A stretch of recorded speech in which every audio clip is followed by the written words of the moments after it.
could I never I can see that. Or what's he him and asking? I don't know, we're done. He real gesture, but is he no worth it? Alright, the best number I get in their fed, you feel never I get again, but I say, get some, but I saw no, there's no ships so far, perhaps nothing. I want to be able to order. There was a concept, and sailors and a show when the next evolves, they got solves happening. What was it? So there's no ships, it was a sharp. I heroin gets it, Gerricht van hem, jongen, hij heeft het. Zoals nieuwe scheps zitten, zoals niet, dat ik begin aan heb ik zelf niet. Worst op aan, er is Gerricht, maar bij zoals niet, hoe is dat? Maar daar is de luxe en juist, zo dat hij luxe doen niet. Zo van er dat we met de Gerricht is niet zo. Ik ga, ja, wat ik steek, niet steken er wat we verwijden. Het kan vast niet. She ended on a few things. I guess I would go here with it. You would. Yeah, we need some marks help. Fog sharp than it would be. We win. Yeah, so I don't know. I remember my aircraft saying this when I was working. Yeah, I was here remember. I'm sure for your name is no one sound. She left nothing. It's messing with any. I say the Nick are not sitting on the Eastern name because now there's just on the shimmer fail. Yeah, the shimmer makes money. Sir, I could look at it. Found out money. Yes, I have to take a shot. He must have sued scare that you know what's going to any second. I have on this week out. Here we go. Bad sheriff the roasted. I ain't gonna see yet. Yeah, they allow for their terrible shiner after this. See, you're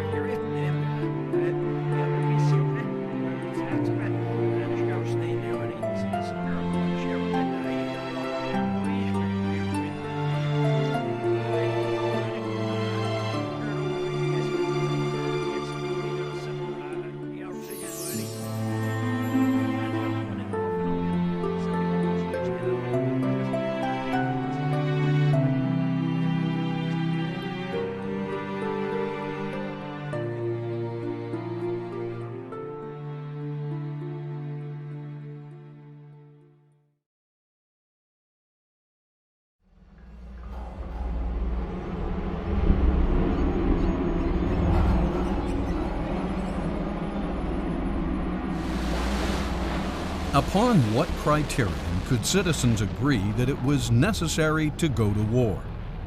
Surely a nation full of citizens with no common values would be confused. They may be totally free, but their confusion will make them short-lived, if not barbaric. And many civilizations prior to the United States were barbaric. That's why the American experiment is so important. That's why the rudiments that made America happen must be preserved.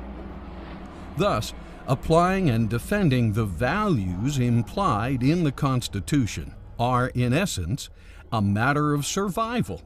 For if these factors are dropped out, you get a cruel, chaotic, and revengeful society. Such a society will eventually occupy its time with pleasure-seeking hedonism, material acquisition, and violence-oriented pastimes. Hey, welcome to today's United States. No surprise, the baby boomers are in charge now.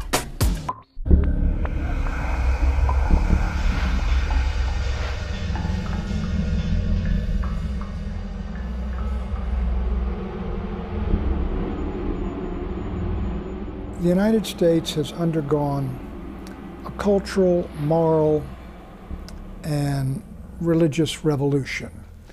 And a militant secularism has arisen in this country. It's always had a hold on the intellectual and academic elites. But in the 1960s, it captured the young in the universities and the colleges, and we had this great battle, cultural war begin then nationally.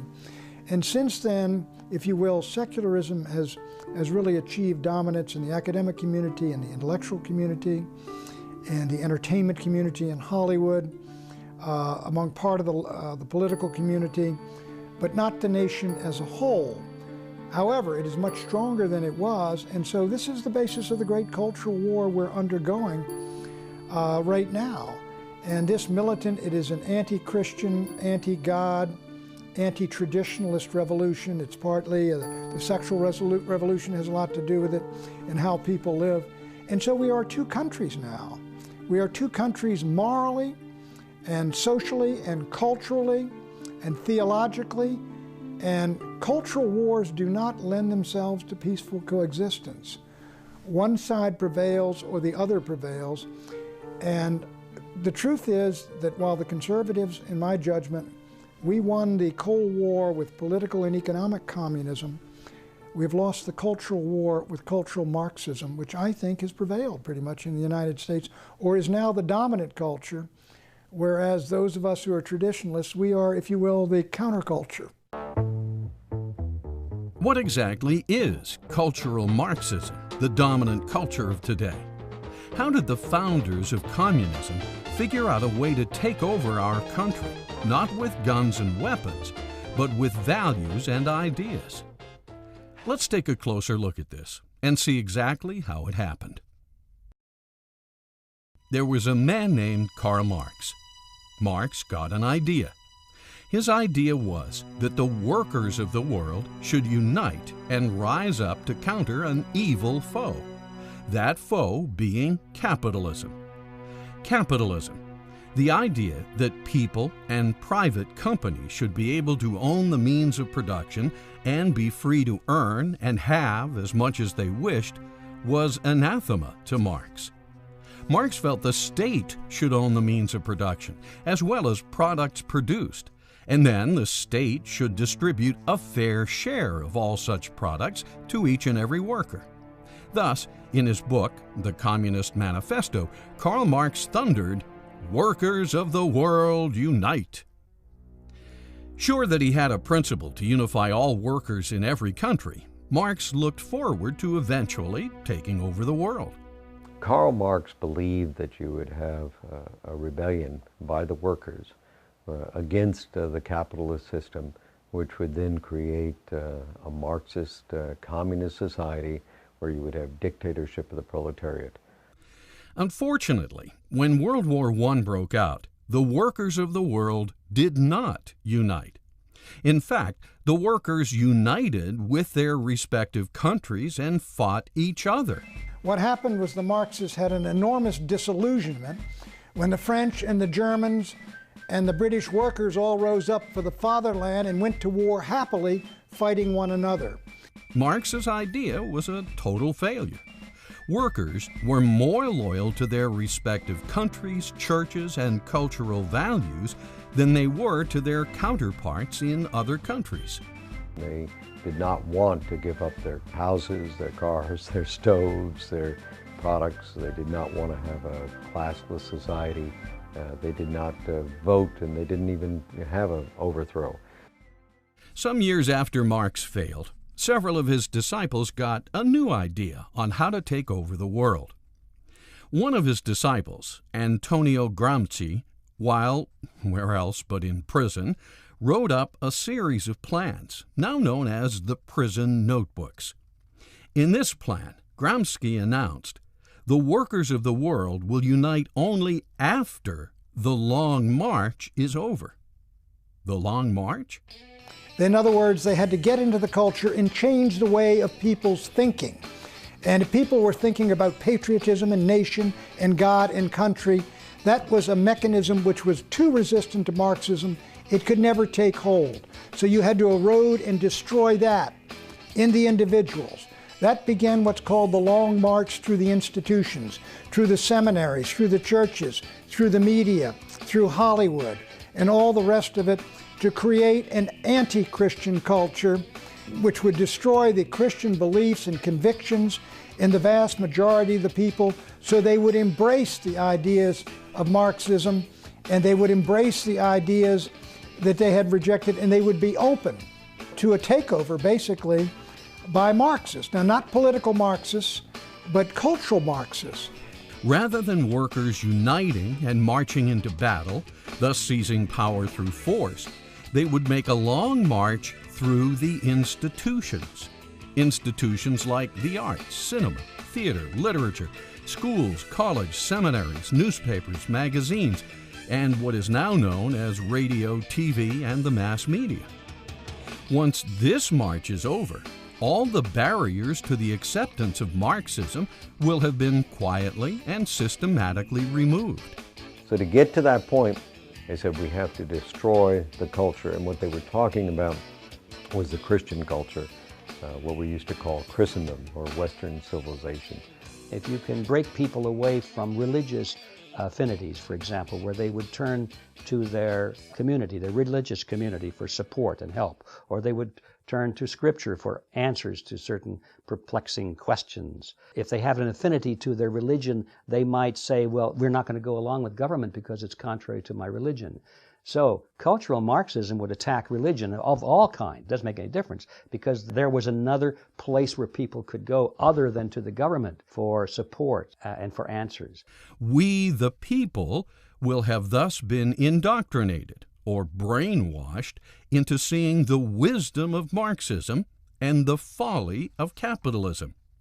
Thus, the door to socialism and communism will be open, and the door to a constitutional republic closed, because the success of cultural Marxism means the demise of the U.S. Constitution. The Constitution is a set of principles. It's based ultimately on a moral code, because you go back to the Declaration of Independence. What was the basis for the Declaration of Independence? The law of nature and of nature's God, right? The ultimate moral code.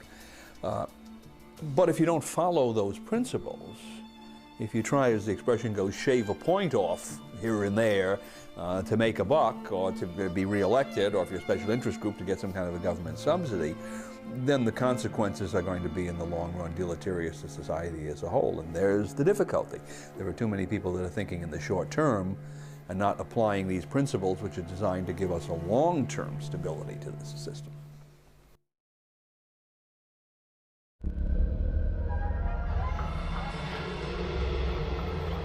Let's back up a moment. How did cultural Marxism get into the United States? Some brief history. In 1923, members of the Marxist Communist Party set up an institute at Frankfurt University in Germany. This institute was named the Institute for Social Research. Later, it would become known as simply the Frankfurt School. These new Marxists, under the direction of Max Horkheimer, had seen the old Lenin Marxists fail. The workers of the world did not unite in World War I. Further, they realized why. Antonio Gramsci, the disciple who wrote the prison notebooks, had it right. Marxism could only flourish after a long march through the cultural institutions. Now the mantra would be, change Western culture, and then the workers will unite. After Marx, there were a group of Marxists who wisely decided that you could bring this collectivist society to a nation through culture as well, by introducing certain values and concepts that would break down the family, for example. If you could somehow break down the family unit so that it was no longer self-sustaining and no longer valued in a society, then that would leave individual members who formerly could turn to the family for support in times of need. They would now be cut loose. They would be without a place to go in times of need. So now they have to turn to the government. But just as the march through the institutions was about to begin, an anti-Marxist, anti-Semitic Adolf Hitler ascended to power, and World War II began. Since the leading lights of the Frankfurt School were Marxist, the school packed up its ideology and fled to America, settling down in New York City with the support of Columbia University. But what exactly is the march, and who was marching? What values has the long march through the institutions rolled over?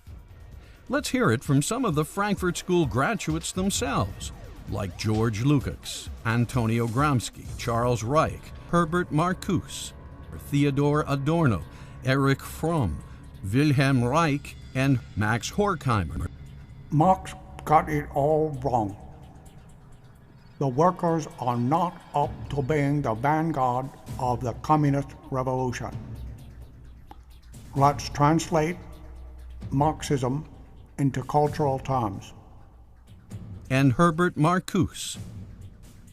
The West is guilty of genocidal crimes against every civilization and culture it has encountered. America and Western civilization are the world's greatest repositories of racism, sexism, nativism, xenophobia, anti-Semitism, fascism, and Nazism. American society is oppressive, evil, and undeserving of loyalty. Have you ever heard of cultural Marxism? If so, what is it? I'm not familiar completely with Marxism. I have not heard of cultural Marxism. Cultural Marxism? No, I don't even think I know what that kind of talk is gibberish to me. I hate to tell you. It's used in some terms, I think, as a sort of the thing that is almost politically correct from a Marxist standpoint. In other words, from a socialist or communist standpoint. George Lukács. I see the revolutionary destruction of society as the one and only solution. A worldwide overturning of values cannot take place without the annihilation of the old values and the creation of the new ones by the revolutionary. Lukács' gift to America later became known as cultural terrorism. Gifts such as radical sex education in public schools, covering such subjects as free love, outdatedness of monogamy, irrelevance of religion, and the archaic nature of the middle-class family. Women were called upon to rebel against the sexual mores of the day, such being the core values of Christianity and Western culture. His ideas later became the basis for the sexual revolution, embraced by a generation of drug-challenged baby boomers. When you hear people say, as I did on the campaigns, Pat, what happened to the country we grew up in? Physically, it's the same country, but they're right, we're in another country now. And this is why I think the cultural Marxists have prevailed and are prevailing. They have captured the young. What was the saying in the Abbie Hoffman, we're going to capture your children? In a lot of ways they did. Although Gramsci died in 1937, his prison notebooks lived on as the blueprints to de-Christianize the West.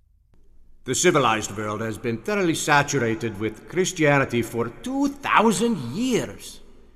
Any country grounded in Judeo-Christian values cannot, therefore, be overthrown until those roots are cut.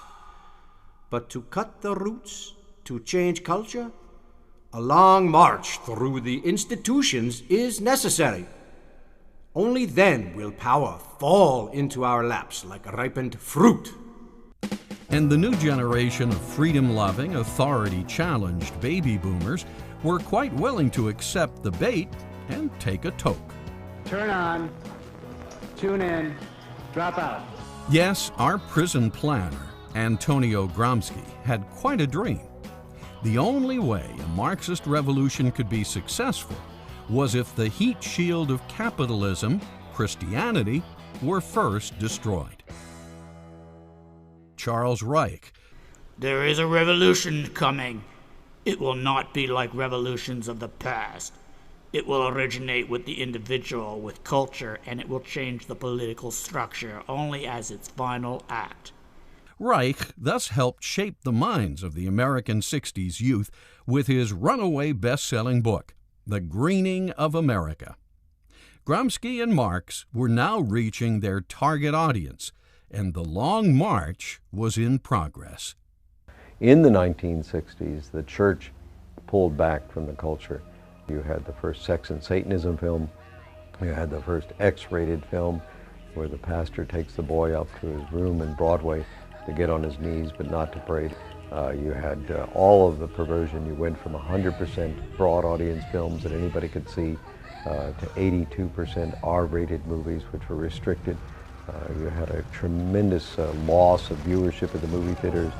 Even though television had been around for 20 years, you went from 44 million weekly attendance to 17 million weekly attendance. And so basically what happened, the church gave up in the mid-60s. It gave up on prayer in schools. It gave up on being a force in society. And Johnson shackled the church when he said that when he used the 501c3 to say the churches couldn't talk about politics, and the church just buckled under. When prayer was taken out of school, the church buckled under. When the church collapsed from Hollywood, they buckled under. So it was the church's internal collapse, and that has happened before in history, and unless people get revival, reformation, renewal, we will never reclaim the culture. So cultural Marxism would be that type of activity in any society that breaks down the culture in such a way so that people instinctively turn to government as an alternative for the support that they otherwise would have. This is done through art, it's through music, it's through literature, it's through motion pictures and that kind of thing. It's the implanting of certain ideas and concepts which make them very ripe for the philosophy of collectivism and makes them very ripe for turning to government as the big daddy, the big solver of all problems. As Hudson Institute scholar John Fonte wrote, Max Horkheimer and Gramsci believe that there are no absolute moral standards that are universally true for all human beings outside a particular historical context. In other words, to the Frankfurt School, values come from society or the state collective. Same? Yes. It's relativism. Collectivism implies that if something is important enough, then the state should step in and make sure that everybody conforms, whether they want to or not. So the essence of collectivism in a political sense is that it employs the use of coercion to require people to work together. And once coercion enters, then you are actually participating in a negative social conduct, which is in many cases worse than the social condition that you're trying to overcome by the collective action. People are not given free will. They're required to do this and that because the majority has decided this is for the greater good of the greater number and so forth. Whereas individualism works toward the same goals, but they do so in the environment of freedom. So it's the difference between freedom and coercion.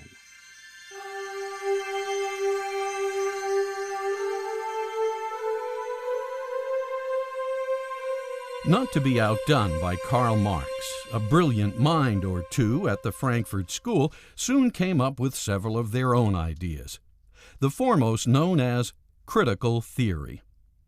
The idea behind critical theory is to challenge all previously accepted standards in every aspect of life from a Marxist perspective.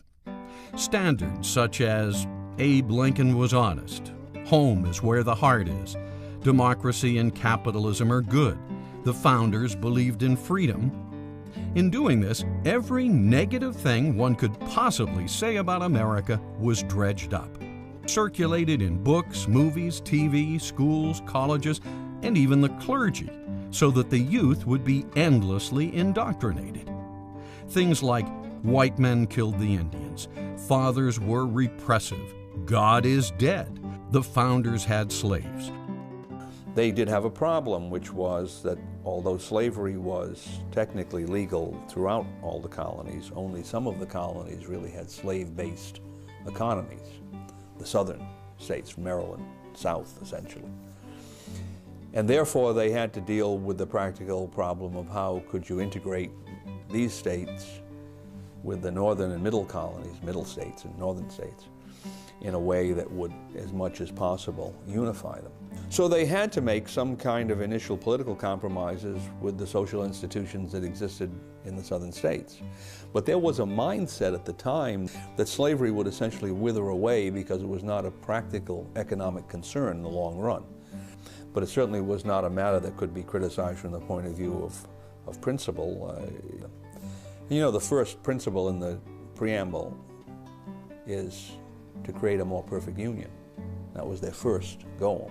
But when the consciousness-challenged baby boomers repeatedly heard that the establishment, as they came to refer to it, was a bunch of racist, overly religious, sexually deprived sexists who were xenophobic Indian killers and anti-Semites, they internalized the criticisms.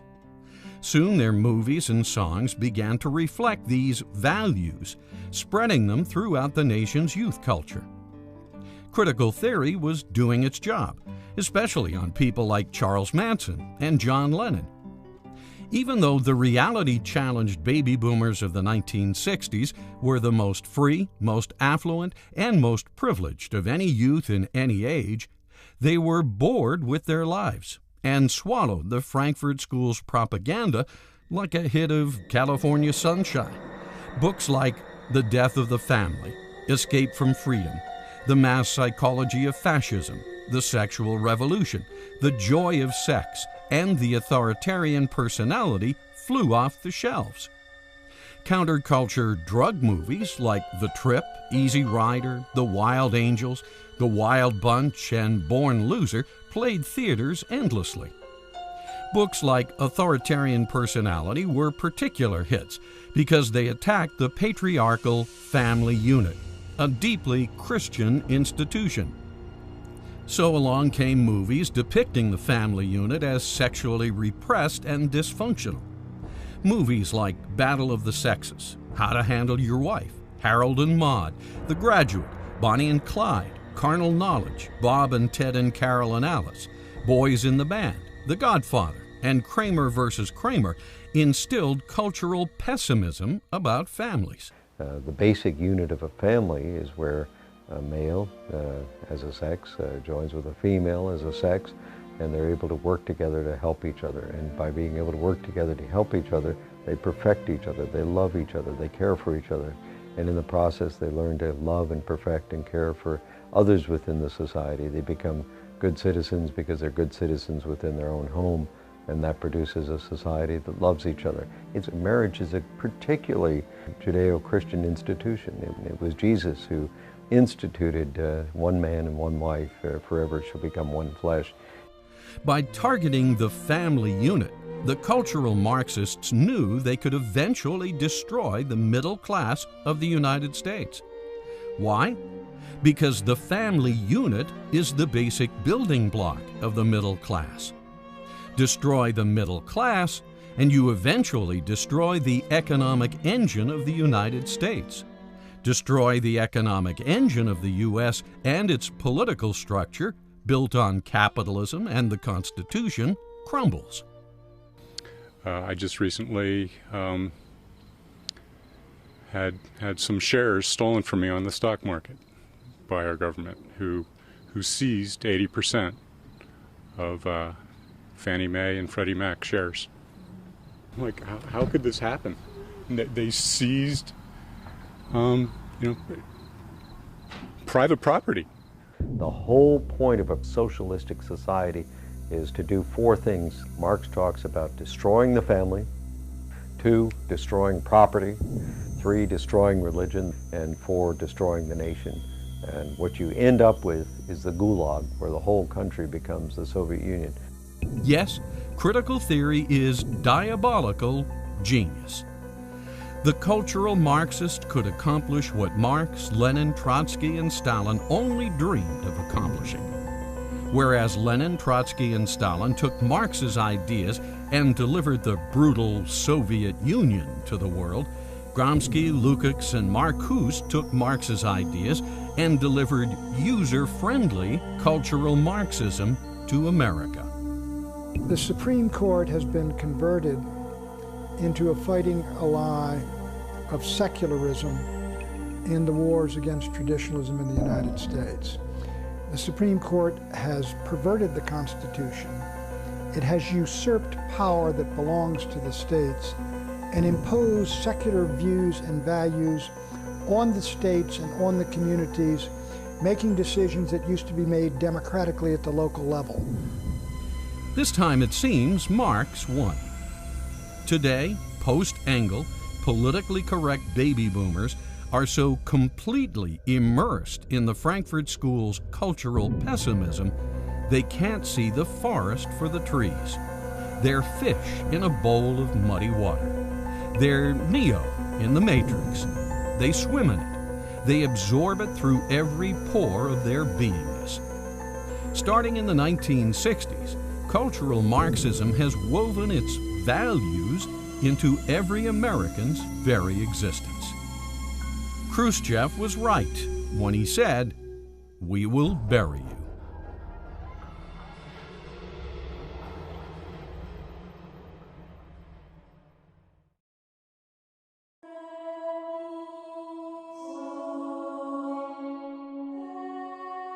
To understand what socialism is, one must first understand what communism is. Communism is an economic system whereby the state owns the means of production. Means of production meaning capital. Capital meaning money, machinery, labor, land, and resources. Socialism is an economic system whereby the state owns the fruits of production. Fruits of production meaning revenues generated by the means. Revenues generated by the means is another way of saying taxes. Extreme of socialism was the Soviet system, communism. So there was no pricing structure, and it's a failed system. It can't work because prices are so important.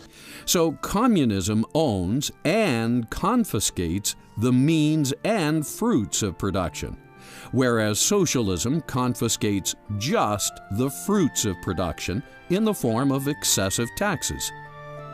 Socialist states in Europe, for instance, confiscate as much as 50% of the money citizens pay for retail products and services.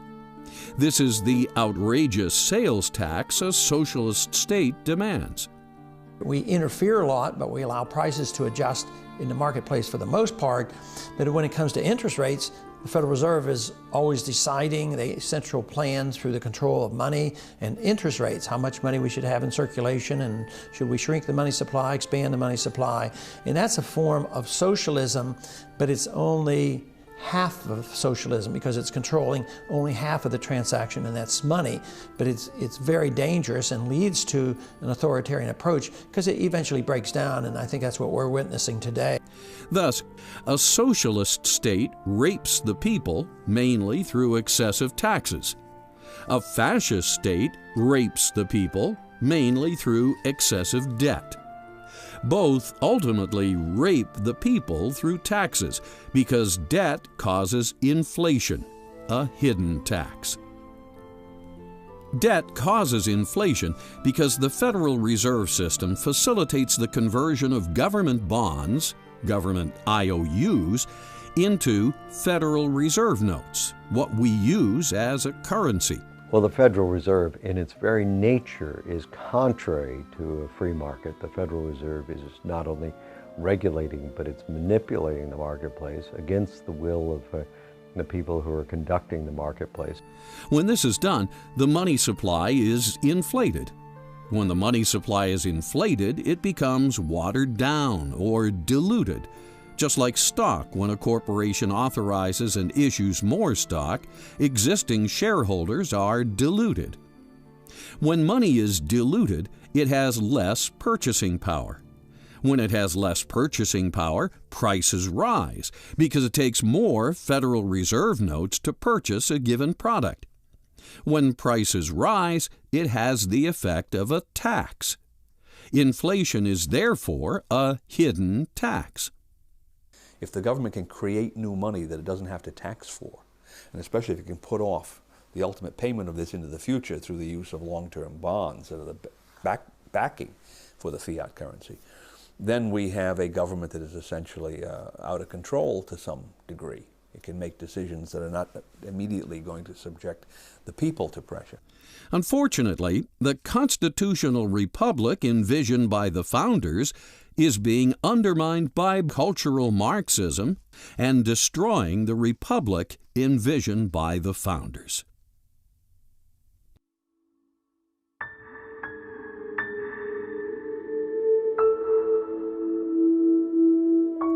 As we have seen, the Constitution gives Congress the power and the responsibility to provide for the general welfare of the nation. So important is the idea of general welfare. This is the only term that is stated twice in the Constitution, once in the preamble and again in Article 1. Unfortunately, a lot of people interpret this term to be a green light for massive social security, the so-called nanny state, which pays for everything and then demands the right to regulate everything. Well, the Constitution was written to limit the size and scope of government. It was to recognize that government was there to protect our liberties. It does not endorse the welfare system at all. If we just followed the Constitution, the government would be very much smaller, maybe 80% smaller. This may be the cultural Marxist's dream of a socialist state. But as a result, we now have minimum wage laws, child labor laws, federal disability laws, Medicaid laws, public housing laws, rent laws, entitlement laws, food stamp laws, and even extensive pet laws. Over 25,000 laws are enacted every year, many by congressmen that have been bought and paid for by multinational corporations, all non-people entities. I hereby declare this to be an unlawful assembly.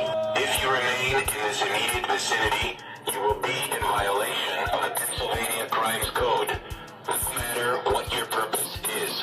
What comes to mind is big corporations that put their view of the world out there for everyone, take over small businesses, take over choices that people might have, different kinds of products where everything becomes much more generic and just based on cost as opposed to quality and workmanship. Because term limits have not been established for the Congress, most congressmen have been able to stay in office for decades. Again, this is the Supreme Court. States were enacting and imposed term limits on their members of Congress in something like half the American states, and the Supreme Court overthrew it and took the right away from the states to impose term limits on their own members of Congress. And what did Congress do? They said, that's fine with us, because we'll stay in power. It seems the more a congressman is entrenched, the more he is able to build a social network, a network of cronies. Clearly, good relationships with fellow congressmen serve many productive purposes, but such a network can also be abused. After all, it's much easier to minimize the risks of vote swapping, a form of collusion, amongst cronies.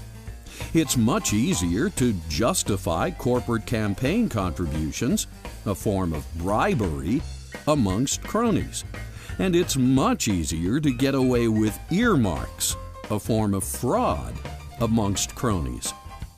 Thus, an entrenched Congress, especially one cast into only two major political parties, would seem to be in the perfect position to imperceptibly usurp power from the people and place it into the hands of the corporate fascists that have hijacked Congress. The right place to look for a solution to the problem of corrupt politicians is at the voter and their perception of who they're voting for and what the political principles of their candidates are. You can bet collusion, bribery, and fraud are not practices the founders envisioned for a more perfect union.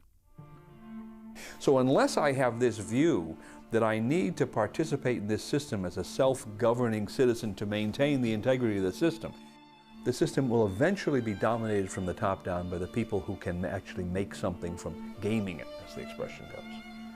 So this is the Founding Fathers' point. It depends upon having a virtuous citizenry that is willing to shoulder the burdens of maintaining a self-governmental structure.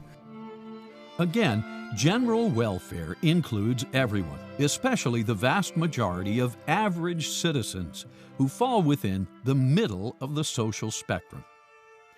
In statistical terms, the average, or mean, is represented at the top, or crest, of what's known as a bell-shaped curve. It's the middle of the bell-shaped curve. So it's fair to say that the original intent of the Constitution is to define a government that serves the general population, the middle of the bell-shaped curve, now known as the middle class. Do you sense a dwindling middle class or a wealth disparity? Well, I think things are changing right now. I think the last 8 years have been increasing wealth disparity, but I think some of the excesses of those days may be over. The terms spreading the wealth, redistribution, and wealth disparity are meaningless in an America that truly responds to the original intent of the Constitution. The proper function of government is not to provide, but to protect. Because if you're going to provide for some, you must have the authority and the power to take from others. And once you're in that business of taking from some and giving to others, now you're in the business of redividing the wealth. And that gives you tremendous power over the citizenry. And it always leads to abuse of power and eventually to totalitarian regimes. Many have commented that we now have a monstrous tax system, a system that taxes its citizens far more than citizens of the Boston Tea Party era. If 2 to 3% taxation justified a revolution in 1776, why doesn't 50% and growing justify a revolution? If a few little excise taxes on pieces of paper and tea justified open lawlessness from these rebels that we're all celebrating, why don't the myriad of incomprehensible, unavoidable, crushing taxes, state, local, and federal, why don't they justify a revolution today? Our government not only taxes us at every transaction, it's in our faces at every turn, endlessly regulating what we can and cannot do.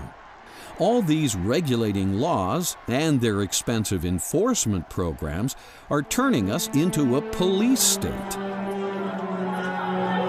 who does not do the VIEIRA is subject to arrest. You have people like us. You have brothers, sisters, mothers, uncles. We're all family. Why harm your own brothers and sisters standing here today who peacefully want to assemble? Why? Why? Turn that sound weapon on us. We have done nothing wrong. We have not broken any laws. We mean no harm to you. We don't want to hurt you. We don't want to attack you. We want to stand here as Americans because we know our founding fathers died for this very right to stand here. We are the policemen of the world. So instead of a government now that occupies so many other countries, and we have 700 bases overseas, that wouldn't happen if we had the proper size government. Over 50% of U.S. citizens now work for the government at either the federal, state, or local level. Obey your orders! Understand the orders you are taking right now are unconstitutional. Yes. Understand right now what you guys are doing here today will play effect throughout history. The Germans, listen to their orders. The Germans violated their civil rights, God-given rights in Nazi Germany in the 30s by simply listening to unconstitutional orders and not questioning authority. We are here because we mean no harm to you. We are tired of these private Federal Reserve bankers who are running this country and destroying this country from the inside. The tyranny that they committed against you and your...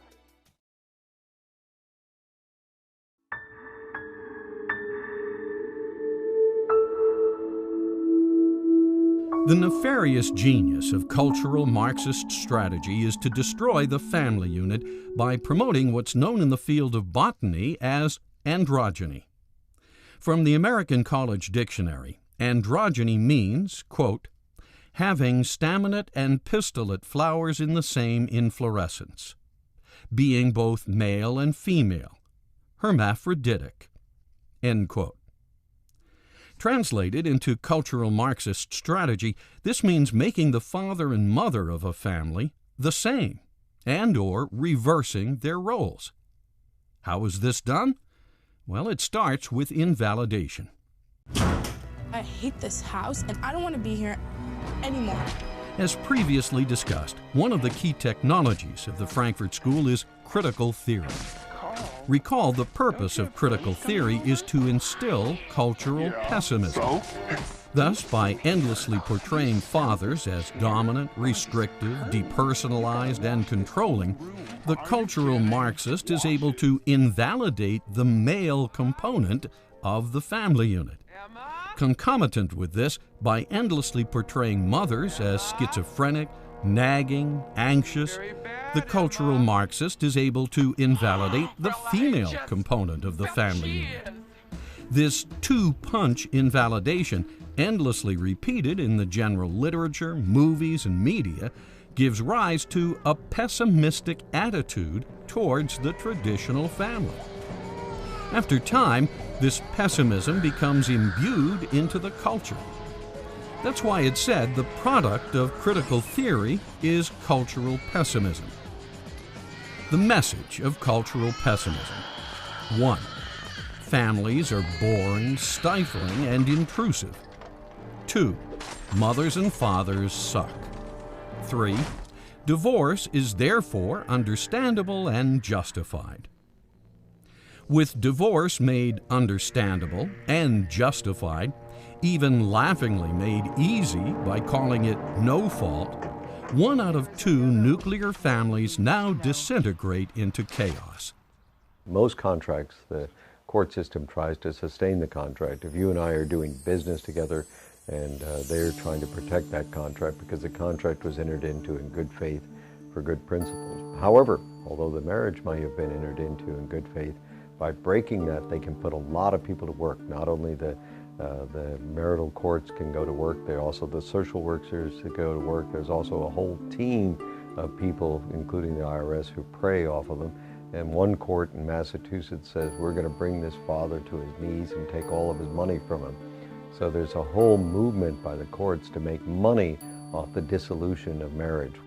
After the mother and the father are finally done arguing or negotiating over custody of the children and possession of the assets, 2 new family homes are usually established. He lives here and she lives there. Each new household economy now has to have a redundant, otherwise superfluous set of rent or mortgage payments, energy and utility demands, and household furnishings and accoutrements. Extensive and complex scheduling of child visitation then must be established. If the divorce was acrimonious and/or the children were traumatized by it, and most are, both parents vie for the children's attention and visitation. As they do this, knowingly or unknowingly, they spoil the children with unending material gifts, junk food, sugar, unearned validation, and parental supervision so lenient it borders on gross negligence. Divorce is dreadful for children. And now you have some families, probably the weakest and the poorest, mostly black families, that are now over 50 and even 60% in divorce, which is critical for the children. But worst of all, children are usually shipped off to daycare centers and/or public schools, where they are then handled like animals in captivity. Now we're talking about a school system that's teaching values that's determined not by the parents, not even by the teachers, but by the political groups that provide the funding, the politicians, the bureaucrats, the think tanks, all these invisible structures above. Now, those are the people who are determining the values that are being taught in our schools. The profligate cultural Marxist society that causes and tolerates this then imposes pharmaceutical drugs on these children. Certainly the arts have always had a tendency to promote license instead of liberty. The difference between license means that I can do anything, even if it's destructive of other people and of myself. I can take drugs until I OD. I can hurt other people and hurt their children and families. License is something that is selfishness rules. With liberty, what rules is the freedom to be responsible, the freedom to live a decent life, the freedom to love others, the freedom to give. It's like the difference between love and lust. And unfortunately, often the principle of love is replaced in the media with the principle of lust. And the lust principle produces media that's constantly pushing the envelope. Almost every movie that Hollywood puts out today must depict characters with at least one of the following attributes. 1. The protagonist and/or the antagonist are divorced. 2. The female is portrayed as dominant, controlling, violent, and/or one-up on men. 3. The male is portrayed as aloof, feminine, overly sensitive, and/or cheating. 4.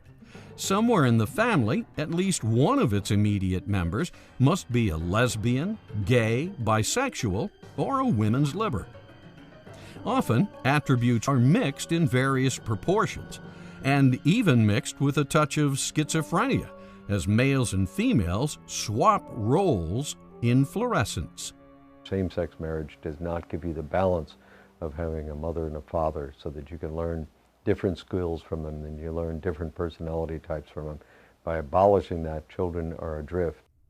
Through endless repetition and media dissemination, androgynous elements are institutionalized as legitimate and eventually normal.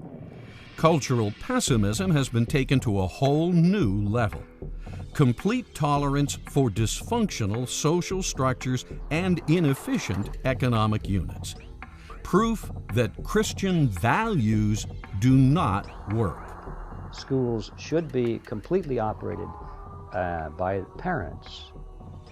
They should be in control, and therefore the parents can determine what values are taught to the students. If the school doesn't teach the values that that parent wants taught to their children, then they can take the child out of that school and put him in another school which does teach those values. The Supreme Court has been converted into a fighting ally of secularism in the wars against traditionalism in the United States. With the success of cultural Marxism, hundreds of millions of nuclear families have been destroyed since 1965. This has contributed to or caused the decline of the middle class. Next will be the destruction of American capitalism, unless the effects of cultural Marxism are recognized and handled. There is a revolution coming. It will not be like revolutions of the past. It will originate with the individual and with culture, and it will change the political structure only as its final act.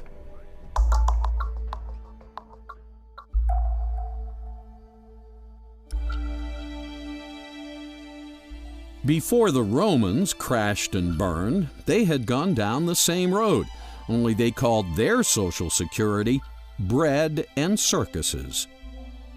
Bread and circuses will eventually crash the U.S. empire as well, if we interpret the term general welfare in the Constitution as an invitation for social security. General is the problem. What did the Founding Fathers intend when they wrote those words? General welfare has been debated since the Constitution itself. Many of the founders were concerned that general welfare would be taken in the wrong sense, that it would be used to apply for, as we've done it today, as Hamilton wanted us to do it, to give the government license to do whatever it wanted and just to grab power. The founders knew that Rome, and every society since the beginning of time, had poor, sick, and unfortunates, and many of these societies tried to help. For instance, in 1597, England had the Elizabethan Poor Laws enacted to provide what were known as the 7 corporeal works of mercy. These works were to feed the hungry, give drink to the thirsty, welcome the stranger, clothe the naked, attend the sick, visit the prisoner, and bury the dead. But is this how you really promote the general welfare, the founders asked? You're talking to someone about a free society, and they say to you, as they always do, what about the poor? Oh, the poor. What are we going to do about the poor if there's no welfare state? The poor that die in the streets and this and that, right? A perfectly valid objection, and we all generally have this tendency. What do? We run out and we research, and we become the human Wikipedia talking point planet of infinite facts, and we try and give everybody statistics, and we give everybody historical examples, and we say, well, there was these friendly societies in the 1920s, and the fact that I find useful is the number of poor people that after the Second World War was declining 1% a year because of the free market. When the welfare state came in, it stopped declining and stayed steady, which is exactly what you would expect. If you subsidize something, you increase its prevalence, and you subsidize poverty, you get more. Give a man a fish, and you feed him for a day. Teach him how to fish, and you feed him for life. The founders were teachers. Their original intent was to set up a system that created fishermen. The Constitution means what the founders intended it to mean. Otherwise, it means nothing. If you want to have the Constitution mean what modern politicians think it should mean, then you don't need a Constitution. In fact, you're better off without one. Just say, what do the modern politicians want us to do today? What would happen if you created a society that could actually rise above problems? A society where the government gently facilitated a free and prosperous citizenry. A citizenry so successful there were no hungry, there were no sick or poor, there were no criminals. You could take the Department of Education, the Department of Housing, and any number of these national departments and defund them to zero and send out the funds to the states in block grants, which would eventually go down to zero, and get rid of most of the federal government. The federal government still has a responsibility of national defense. The Justice Department's needed, the State Department's needed, the Treasury Department are needed, but many of those other departments should be defunded rather than have the politics of the federal government imposed upon the nation. The founders wanted to set people free from the system, or the matrix. That's what liberty is all about. They wanted general welfare to be the result of a self-governing, productive society. They wanted general welfare, not welfare in general.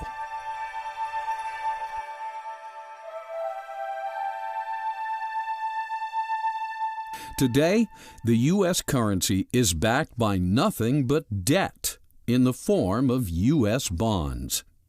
This is known as monetizing debt, the act of converting debt into money. Debt causes inflation because the Federal Reserve System facilitates the conversion of government bonds, government IOUs, into Federal Reserve notes, what we use as a currency.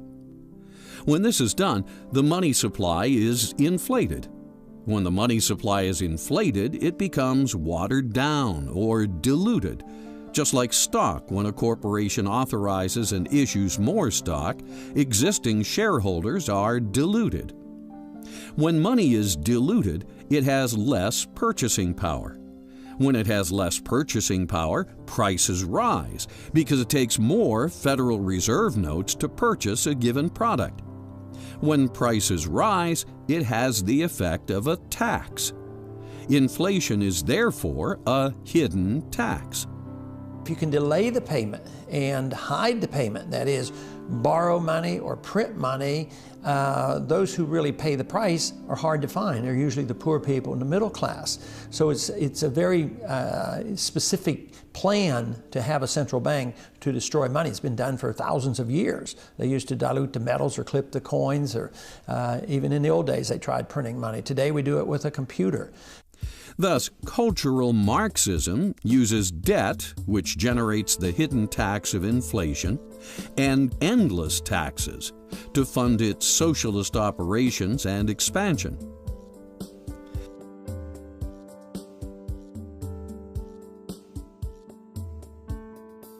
As far as fractional reserve banking is concerned, that's a problem of fraud. That is, fractional reserve banking is where the bank generates more paper currency than it has, say, gold and silver reserves on a specie standard. And it can really generate as much paper currency as the market is willing to bear, as long as the market has some credence that the bank will pay. And what tends to happen is that the banks overexpand. They play too many of those cards, and at a certain stage the market says, no, there's too much money out here in terms of real resources, and you get what's called a bank run. People come back to the banks and will make good on these promises. The banks can't do it. You have recession, depression, what have you, the whole credit structure drops. Now, if that kind of a system were fully disclosed and everyone knew how it was working, my anticipation is that there would be very few fractional reserve banks. The framers of the Constitution were quite aware of the liabilities of bills of credit and fractional reserve banking. And this is why Article 1 states no state shall make anything but gold and silver a tender in the payment of debts. And, quote, no state shall emit bills of credit. The Federal Reserve System should be abolished. It was not authorized in the Constitution, therefore we shouldn't have it.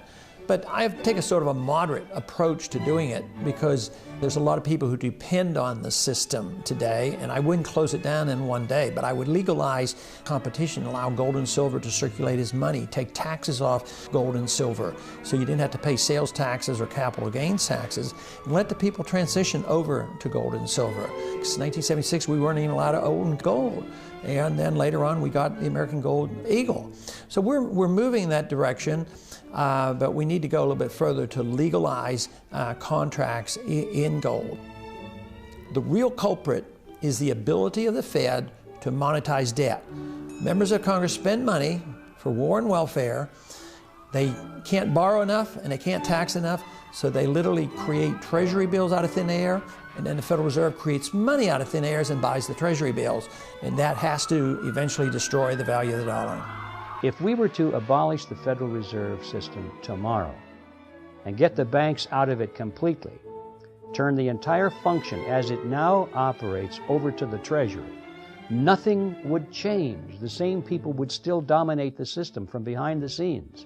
So this question of ownership receives too much attention, because where that idea goes is that, well, if we can just find out who owns these banks, and if we don't like who they are, then we can support a move to abolish the Federal Reserve and turn that system over to the Treasury, exactly as it's now operating. So the focus should not be on who owns the banks, but on what the banks are doing.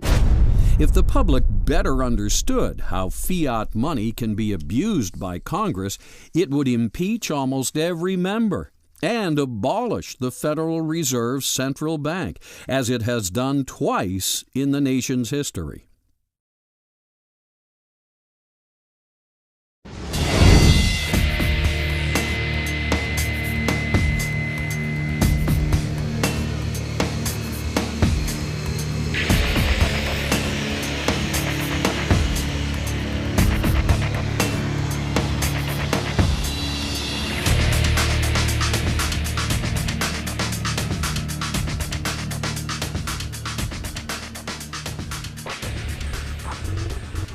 Like the Federal Reserve System, the Congress has been further distorting the letter of its constitutional responsibilities by delegating its power to declare war to another entity, in this case, the President.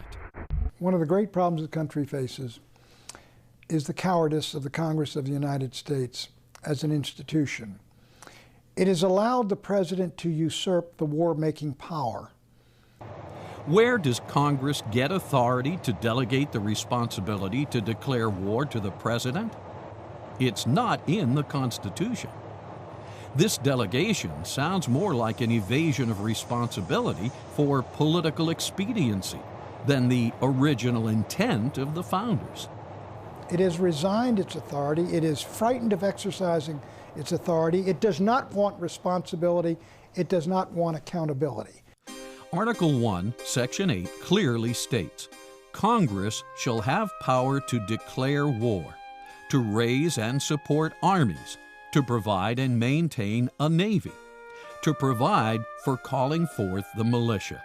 People such as George Washington, Nathaniel Greene, the leaders of the of the Army didn't think much of the militia. The militia came for 30, 60, 90, 180 days, and then when their enlistment time ran out, they went home. They didn't have to stay. They came with sort of an oddment of firearms. Typically, they were firearms that didn't entirely fit the Army pattern. They had different calibers, logistics problems arose. The men weren't clearly not as well trained as the regular soldiers. They had a tendency to break when the British charged them with bayonets, for instance. So people like Washington, who was obviously very influential at the time, didn't have a particularly good word to say about the militia. So one would have thought when the Constitution was drafted, the Founding Fathers would have left the militia out. We don't need this. Hadn't proven to be that effective. Or they might have said, well, Congress or the states can set up a militia if they want to, but it's discretionary. Depends on circumstances. They did the exact opposite. They recognized the existence of what they called the militia of the several states at the time. It's constitutionally recognized. And then the Second Amendment comes along and says it's necessary to the security of a free state. So I would say the Constitution makes it absolutely clear that those entities, because it's not one entity, that should be one in every one of the states, is a key structural element of the Constitution. And why? Well, it's because ultimately, who's the militia? It's the people. With every shooting on a college campus, the cultural Marxist indoctrinating mainstream media never mentions the true source of the problem, the disintegration of the family unit.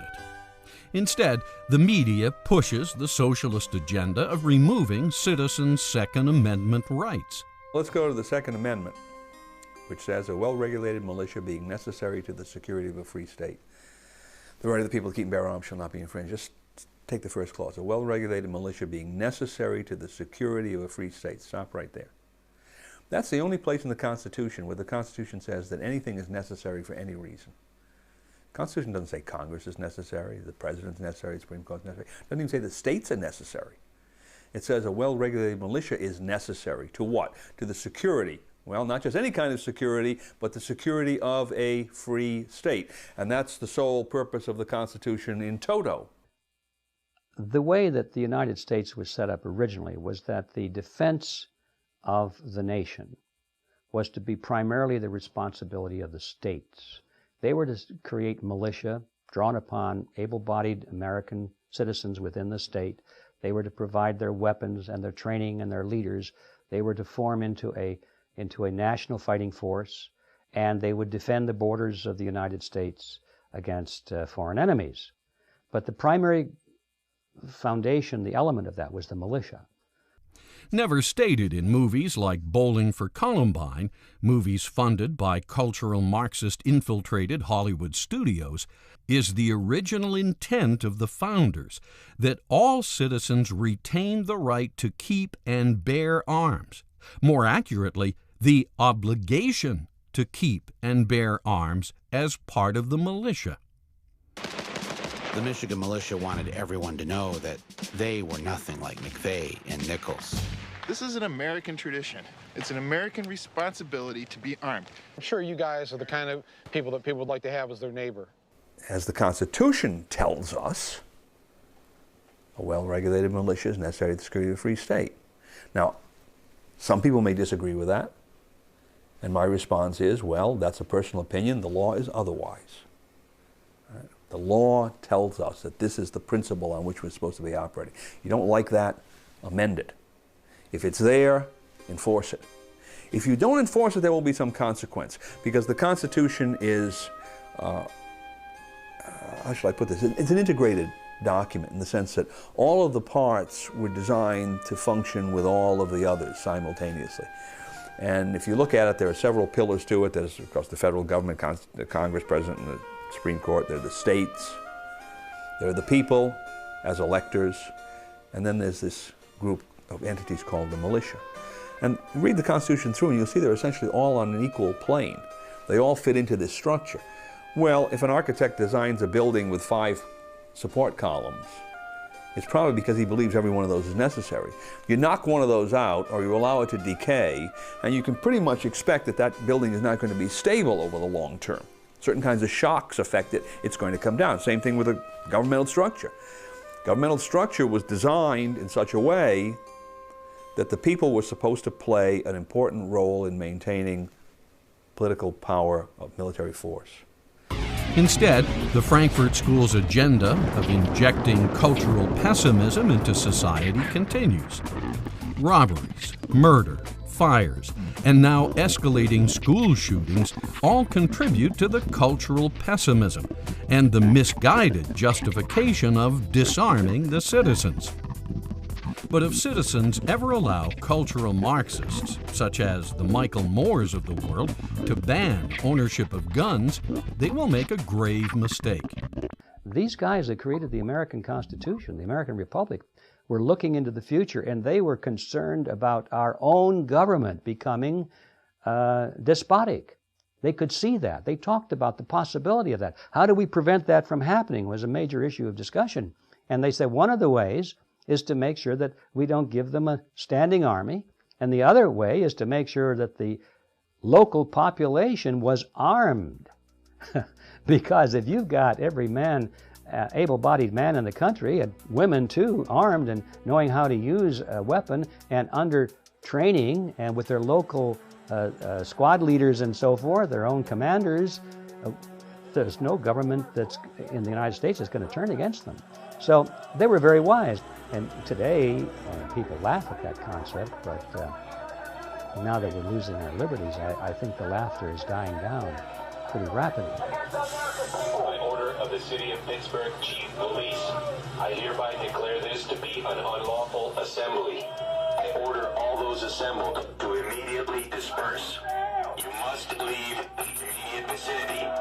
If you remain in this immediate vicinity, you will be in violation of the Pennsylvania Crimes Code.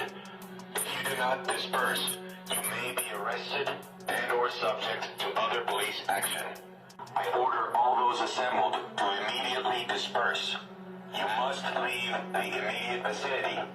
If you remain in this immediate vicinity, you will be in violation of the Pennsylvania Crimes Code, no matter what your purpose is.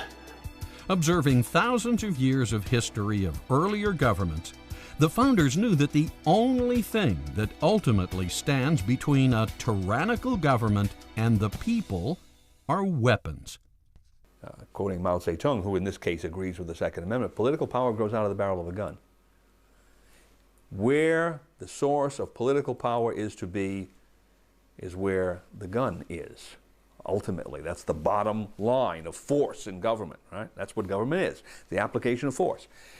If the application of force is given to some elite group, they're in control. If the application of force is given to the people, they're in control. If you want a free state, a self-governing state where we the people do the ordaining and establishing, who has to control the ultimate body of force?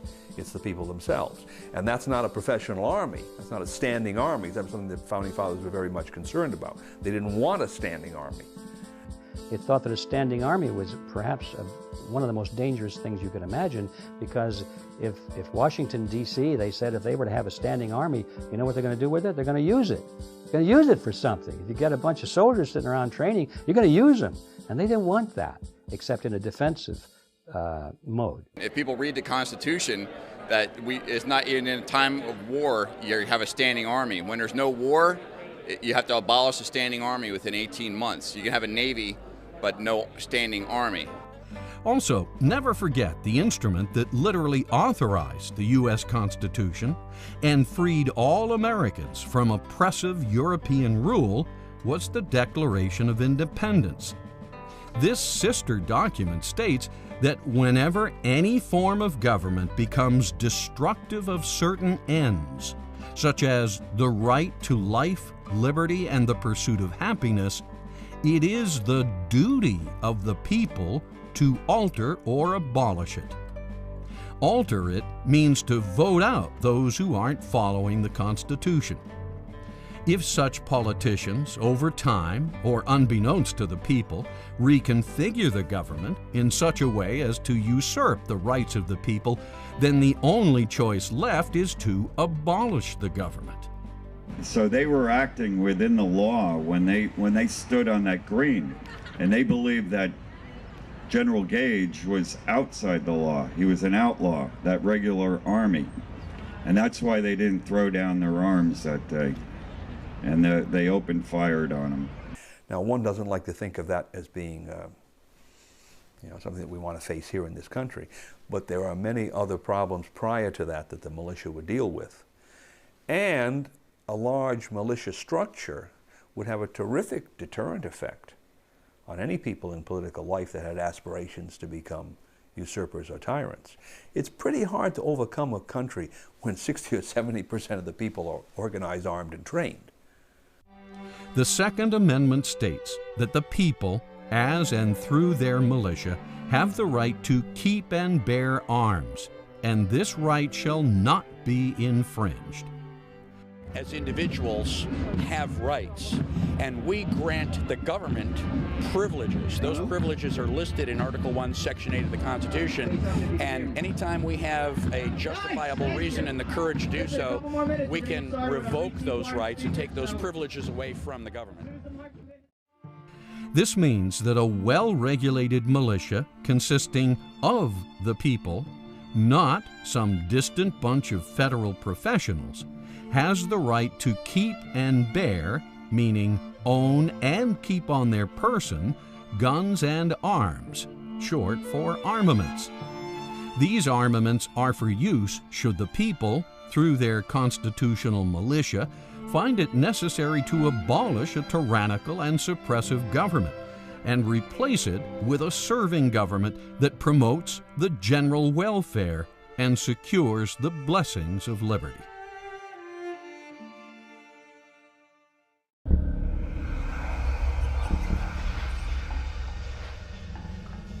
Unfortunately, negative influences have crept in.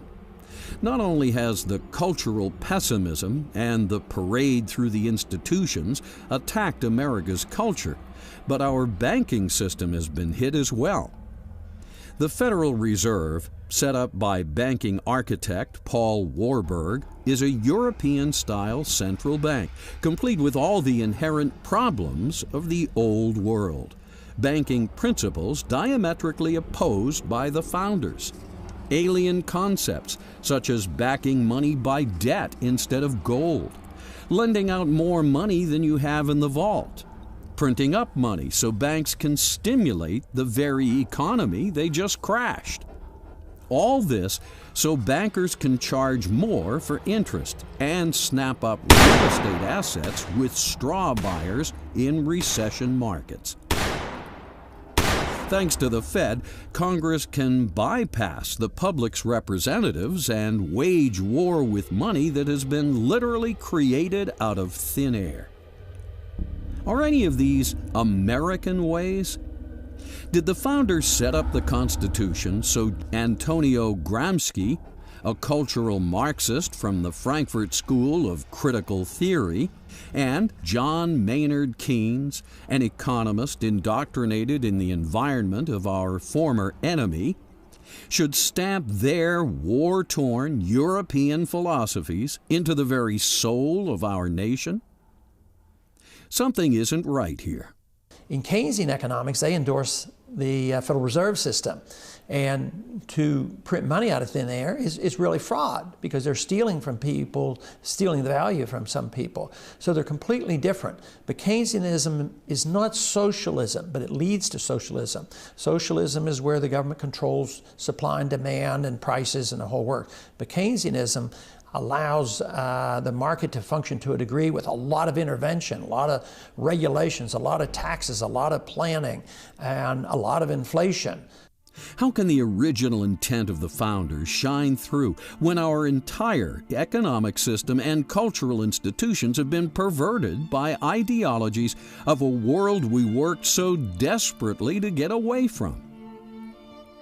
The New Deal, like the Great Society and like the universal peace proposals advanced by President Wilson, all of these presidential programs that have expanded the power of government have been the implementation of collectivism in America. Starting at about the time of Woodrow Wilson, the country at that point was pretty much an individualistic country. It was based on the principle of the individual being supreme and the government being the servant of the people. Starting with World War I, starting with Woodrow Wilson, on down through World War II, down through Vietnam War, now to the war on terrorism. All these wars are always used to frighten the American people into accepting the expansion of government, supposedly to protect us against an evil, terrible enemy. The actual expansion came about through the Supreme Court adding some words to the Commerce Clause. They said Congress has the power to regulate commerce or whatever affects commerce. And that's rather a radical departure from the Constitution, because imagine if you added those words to every other provision of the Constitution. Why shouldn't you? If you can add it to one, you can add it to others. You'd have essentially unlimited government. Well, what that has done is it has given Congress the power to control not only all true commercial activities, but all sorts of things that are entirely local that are related to commercial activities. So, for instance, you had the gun-free schools law. Based upon what theory? Well, a gun goes through commerce and eventually ends up in somebody's hands. And there he's within 1,000 feet of a school, 100 feet of a school, whatever the distance is. And so Congress can regulate his possession at that point in time. Well, his possession at that point in time is not a commercial transaction by any stretch of the imagination. How can Congress regulate it? Well, because this implement that he's holding in his hand at one time moved through commerce. Well, of course, if you follow that theory out, they can control every aspect of your life. How much cornflakes do you eat in the morning? Well, you eat one bowl. Maybe you should only eat half a bowl of cornflakes. Can there be a statute telling you how many cornflakes to eat in the morning? Sure, because where did those cornflakes come from? Well, they came from Battle Creek, Michigan. The Supreme Court has perverted the Constitution, making decisions that used to be made democratically at the local level. The Congress has the power in the Constitution, Article 3, Section 2, to circumscribe the jurisdiction of the Supreme Court and say, stay out of that area. That is our area, that is the state's area. You are not to get into that. Judges don't decide these issues, people do. After the formation of the Fed and selling the public on the New Deal, it wasn't long before Congress realized it had both the ability and the philosophical justification to print up endless amounts of elastic currency, what we call fiat money. It also wasn't long before Congress realized it needed more and more money in order to service the growing addiction of socialist benefits under Roosevelt's New Deal. The Federal Reserve, when it came in, aggravated all the worst problems of the economy. It's aggravated and caused the Great Depression. It's aggravated and caused the last Depression, and it will continue to cause more depression. Before the Federal Reserve, every economic system has ups and downs, but they corrected themselves much more quickly, and they corrected themselves because people had the freedom to shift their attention, to be able to create solutions to the problem, and to be able to exercise their God-given wisdom and intelligence to be able to do business with each other. Ever wonder why congressmen were so eager to sacrifice tariffs for NAFTA's free trade? It's because tariffs don't amount to much when Congress can print up all the fiat money it wants through the Federal Reserve System. Yes, monetizing endless fiat money was the answer opinion leader economist John Maynard Keynes suggested to Roosevelt in his 1933 open letter. John Maynard Keynes. I lay overwhelming emphasis on the increase of national purchasing power resulting from governmental expenditure, which is financed by loans and is not merely a transfer through taxation from existing incomes. Nothing else counts in comparison with this.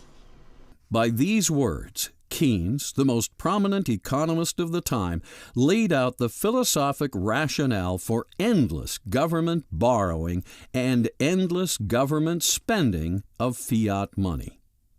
Roosevelt bit. And now we're addicted.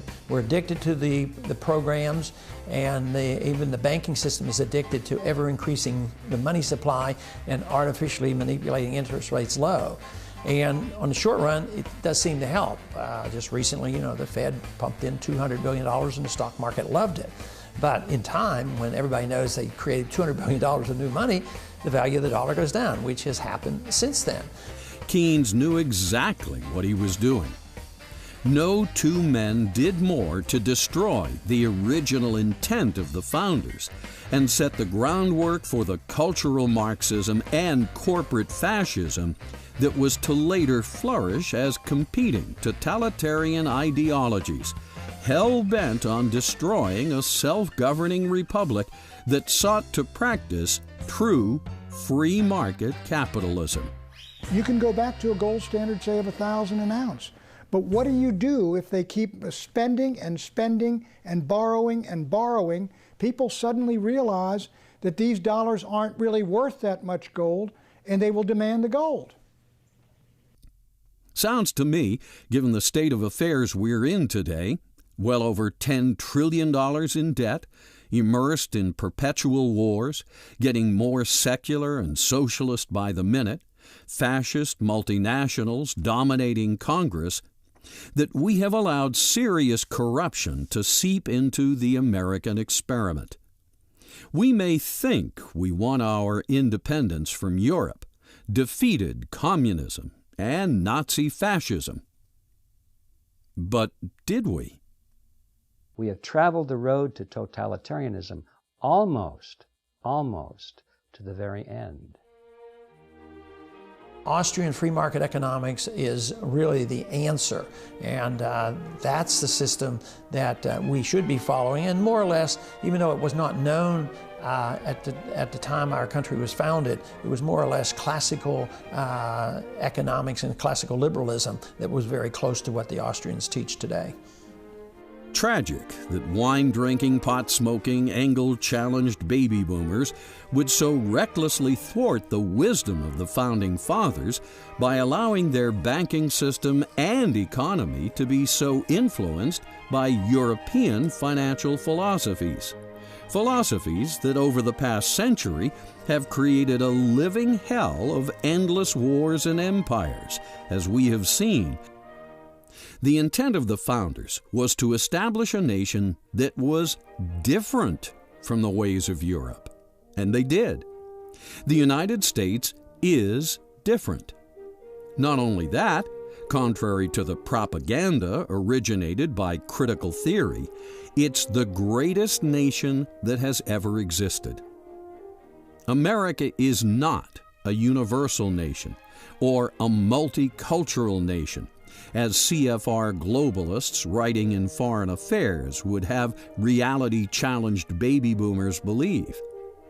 It's a distinct nation, distinct with its own language, laws, history, and cultural background. We are different from the rest of the world.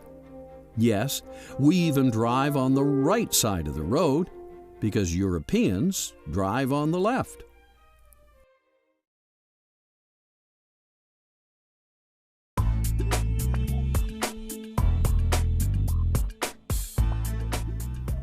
So how come the media seems oblivious to all this? The media that's looking out for the folks never discusses fiat currency, cultural Marxism, media consolidation, Keynesian economics, NAFTA, GATT, WTO, or multinational corporations in any sort of critical way? How come the mainstream media downplays people who protest against free trade, the World Trade Organization, or call for protective tariffs? We do a detailed economic study of the box office called our Report to the Entertainment Industry, where we get the studio heads to come. And the studio heads have been moving toward more movies with faith and values. Every one of the 6 major studios have started a division to do movies with faith and values. Where the most erosion of values and the greatest attack on values is occurring is the independent film market. Independent films, you tend to have a lot of anti-American films, a lot of anti-faith and values, a lot of anti-Christian films, and they do not do well at the box office. Within the television industry, you find more of an attack on faith and values, mainly because the television industry is not focused on the vote. You see, in movies, each person votes for their movie. They know that they have to appeal to who's going to vote for them at the box office. You have to separate out the movie industry, which seems to be moving counter to much of the other media. How come the mainstream media acts as an apologist for multinational corporations and fails to take a deep look at the endless expansion of government or its secret partnerships with members of the military-industrial banking complex? Instead, all we see is endless programs threatening the world with U.S. military might. Blonde, aggressive women with plastic breasts, and endless TV spots offering insomniacs pills to cure their cheese and dairy product challenged stomachs.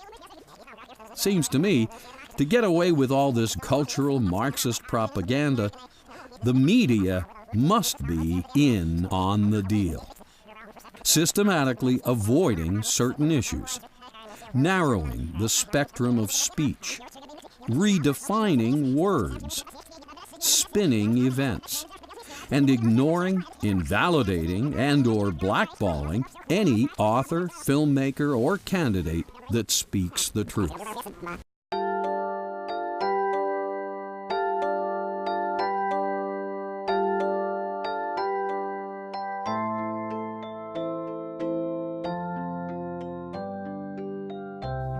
Americans and reality-challenged baby boomers need to wake up and smell the Constitution. The famous quote from Franklin was that after he left the Constitutional Convention, he says, "We've given you a republic if you can keep it." And obviously we haven't done a very good job. I think if people want to live in a democracy or a republic such as ours, then they're more than free to do so, and we should lead by example, not by force. Citizens need to get familiar with the original intent of the founders and realize that the forces of cultural Marxism have been raping and pillaging the United States for decades. But to realize the dream and keep this magnificent republic alive, all Americans need to do is take 3 steps. 1. Disconnect from all sources of cultural Marxist propaganda, media, and lifestyles. 2. Don't patronize the largest Fed member banks and fascist multinational corporations. 3. Connect up with the original intent of the founders and get active applying the U.S. Constitution. Americans and history-challenged baby boomers should understand what it means to be a self-governing nation. They need to understand the Constitution from a philosophical point of view, not just a mechanical point of view. Why were certain things emphasized and others not? Why is a well-regulated militia necessary to the security of a free state? Why is the term general welfare the only term that appears twice? What principles lay behind the Constitution and why? If citizens better understood these things, they would be able to go about their lives with a greater appreciation of the rare opportunity they have been given to live in the American experiment. Instead of pessimism, they would have the realization that America has just begun, that the future will be even more incredible than anyone imagined. Take 3 steps and it will happen. Yes, the cultural Marxists in the media and the universities will scream and dramatize. Yes, there will be a percentage of religious fanatics that attack the United States or hate us because we flourish and prosper.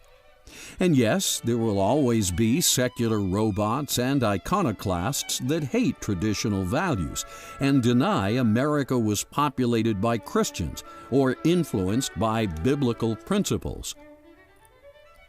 But the founders somehow knew all this, for they had studied thousands of years of history and countless failed civilizations. From these lessons, they built the Constitution of the United States, and this document has succeeded as no other. The blueprint for the longest-standing republic in history is in your hands. Eventually, even the cultural Marxists, the corporate fascists, the Islamic terrorists, and our current special interest-dominated Congress will see the light and become part of the general welfare. In the meantime, don't give liberty-challenged members of society the power to enslave us all, just because a relative few have so little faith in the original intent of the founders and the United States Constitution. The Constitution of the United States represents no threat whatsoever to our form of government.